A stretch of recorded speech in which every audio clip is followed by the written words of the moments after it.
ಕೊಡೋಣ ಅಂತ ನಾವು ಇವತ್ತು ಕೇಳಕತ್ತೇವೆ. ಸಾಧ್ಯ ಇಲ್ಲ, ಇಂಪಾಸಿಬಲ್.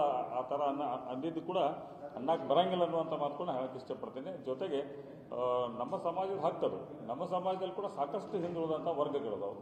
ಅದನ್ನು ಕ್ರೈಟೀರಿಯಾ ಮಾಡಲಿ. ಯಾರು ಶ್ರೀಮಂತರೇ ನಾನು ಯಾರು ಶ್ರೀಮಂತರಿಗೆ ಕೇಳಕತ್ತಿಲ್ಲ. ನಮ್ಮ ಸಮಾಜದಾಗ ಕೂಡ ಅತ್ಯಂತ ಕೆಳಮಟ್ಟದಲ್ಲಿ ಬಡ ಮಕ್ಕಳು ಅದಾವೆ. ಈಗ ಹಲವಾರು ಮಂದಿ ಕೇಳ್ತಾರೆ.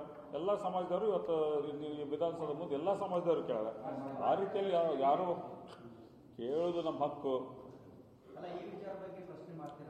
ಹೌದು, ನಾವೆಲ್ಲರೂ ಕೂಡ ಕೇಳ್ತೀವಿ. ಆ ಥರ ಅಂದಿದ್ದು ಕೂಡ ತಪ್ಪು ಅನ್ನೋಂಥ ನಾ ಕೂಡ ಹೇಳ್ತೇನೆ. ಸಂವಿಧಾನದಲ್ಲಿ ಯಾರು ಕಡುಬಡವರು ಅವ್ರಿಗೆಲ್ಲರಿಗೂ ಮೀಸಲಾತಿ ಸಿಗಬೇಕು ಅನ್ನುವಂಥದ್ದು ಇದು ವ್ಯವಸ್ಥೆ. ಇವತ್ತು ಕೇಂದ್ರ ಸರ್ಕಾರ ಮಾಡಿ 10% ಮಾಡ್ತು. ತರಿಸ್ಕೊಳ್ಳೇಬೇಕಾಗತ್ತೆ ರೀ. ಯಾವತ್ತೂ ಹಿಂದುಳಿದ ವರ್ಗದ ವರದಿ ಬೇಕೇ ಬೇಕು. ವರದಿ ಇದ್ದಂಥ ಟೈಮ್ಲಿ ಯಾವ ಸಮಾಜದಾಗ ಅವ್ರ ಸ್ಥಿತಿಗತಿಗಳು ಏನದು ಅಂತ ನೋಡಿ ಅದ್ರ ಮ್ಯಾಗ ಕೊಡ್ಲೇಬೇಕಾದ್ರು. ಅದ್ರ ಮ್ಯಾಗ ಯಾವುದೋ ನಾವೇನು 2A ಬೇಕಂತ ಕೇಳಂಗಿಲ್ಲ. ಇವ್ರು ಸೂಕ್ತ ತಗೊಂತ ರಿಸರ್ವೇಷನ್ ಕೊಡಲಿ ಅಂತ ಇಲ್ಲ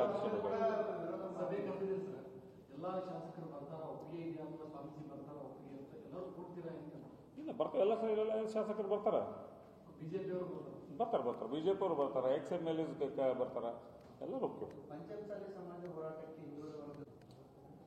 ನೋಡ್ರಿ, ಯಾರು ನಾವಂತರೂ ಉಳಿದ ಸಮಾಜಗಳಿಗೆ ವಿರೋಧ ಮಾಡುವಂಥದ್ದು ನಾವು ಯಾವುದು ಮಾಡಕತ್ತಿಲ್ಲ. ನಮ್ಮ ಸಮಾಜಕ್ಕೆ ಏನು ಬೇಕಂತ ಕೇಳ್ತೀವಿ. ಇನ್ನೊಂದು ಸಮಾಜದಾಗ ನಾವು ಅವ್ರಿಗೆ ಆತಂಕ ಆಗುವಂಥ ಕೆಲಸ ನಾವು ಯಾವುದು ಮಾಡೋಂಗಿಲ್ಲ. ಹೋದ ಬಾರಿ ಕೂಡ BJP ಸರ್ಕಾರ ಇದ್ದಂಥ ಟೈಮಲ್ಲಿ 2B ಅದು ಮುಸ್ಲಿಮ್ ತೆಗೆದು 4% ತೆಗೆದು ನಮ್ಗೆ ಕೊಟ್ಟರು. ನಾವು ಅವತ್ತು ನೆಕ್ಸ್ಟ್ ಡೇನ ಅಪೋಸ್ ಮಾಡೀವಿ. ನಮಗಂತ ಯಾರೋ ಇನ್ನೊಬ್ಬರು ಕಿತ್ತು ಕೊಡುವಂಥ ನಮ್ಗೆ ಅವಶ್ಯಕತೆ ಇಲ್ಲ ಅನ್ನೋಂಥ ಅವತ್ತು ನಾವು ವಿರೋಧ ಮಾಡಿದ್ವಿ. ಅದ್ರ ವಿರುದ್ಧ ಸ್ಟ್ರೈಕು ಕೂಡ ಮಾಡಿವಿ. ನಾವು 2D ಒಳಗೂ ನಮಗೆ ಕರೆಕ್ಟಾಗಿ ಫಿಟ್ ಆಗಿ ಕೊಟ್ಟರೆ ನಮ್ಗೇನು ಅದು ನಾನು ಏನು ಹೇಳ್ತೀನಿ, ಈಗ 2D ಕೊಟ್ಟರು ಕೂಡ ನಮಗೇನು ಅಭ್ಯಂತರ ಇಲ್ಲ.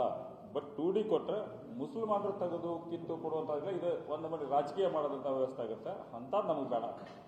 ಅಂಥದ್ದು ಇನ್ನೊಂದು ಸಮಾಜದ ಕಿತ್ಕೊಂಡು ನಾವು ತಿನ್ನುವಂಥದ್ದು ನಮ್ಮ ಧರ್ಮದಾಗೂ ಇಲ್ಲ ಅನ್ನುವಂಥ ಮಾತು ಕೂಡ ಯಾಕೆ ಇಷ್ಟಪಡ್ತೀವಿ.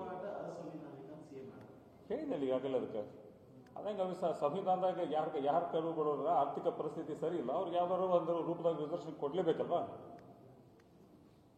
ಓಕೆ,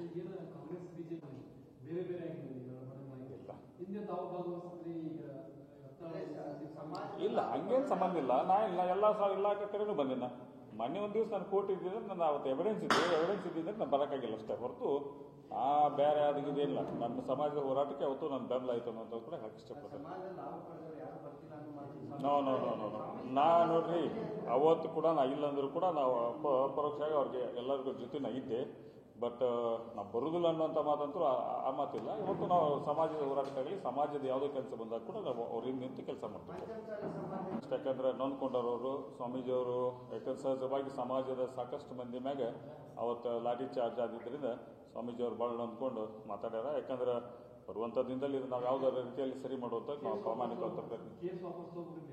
ಮಾಡ್ತೀವಿ, ಮಾತಾಡ್ತೀವಿ ಎಲ್ಲರೂ.